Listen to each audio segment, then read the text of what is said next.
एक गरीब किसान गौतम बुद्ध का बहुत बड़ा भक्त था। एक दिन वह बुद्ध के पास आया और अपने गांव आने का आग्रह किया। उसने सोचा कि भगवान बुद्ध मेरे गांव आकर प्रवचन देते तो मेरे गांव के सभी लोगों का जीवन धन्य हो जाता और मैं भी प्रवचन सुनकर अनुग्रहित हो जाता। किसान की यह सोच रंग लाई।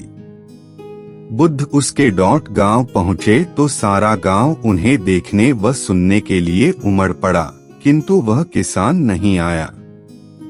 भगवान बुद्ध सोच में पड़ गए कि किसान क्यों नहीं आया। फिर उन्हें पता चला कि उसी दिन किसान के बैलों की जोड़ी कहीं खो गई।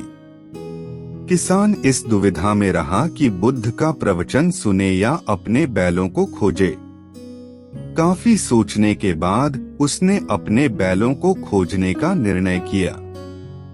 किसान अपने बैलों को हर तरफ खोजता खोजता थक चुका था। उसके मन ये भी डर था कि भगवान बुद्ध क्या सोचेंगे। वह हताश हो चुका था। एक तरफ उसके बैल नहीं मिल रहे थे और दूसरी तरफ भगवान बुद्ध की चिंता उसे सताई जा रही थी।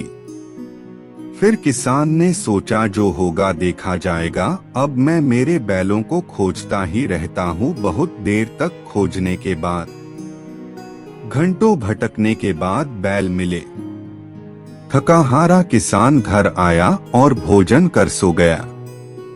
अगले दिन वह अति संकोच से क्षमा प्रार्थी बन बुद्ध के पास पहुंचा और बोल, भगवान मैं आपका दोषी हूँ। आप जो भी दंड देंगे मैं सह लूंगा। भगवान बुद्ध बड़े स्नेह से बोले, मेरी दृष्टि में यह किसान मेरा सच्चा अनुयायी है। सभी गांव वाले आश्चर्य में पड़ गए और सोचे लगे कि भगवान ये क्या कह रहे हैं। ये तो आपका दोषी है।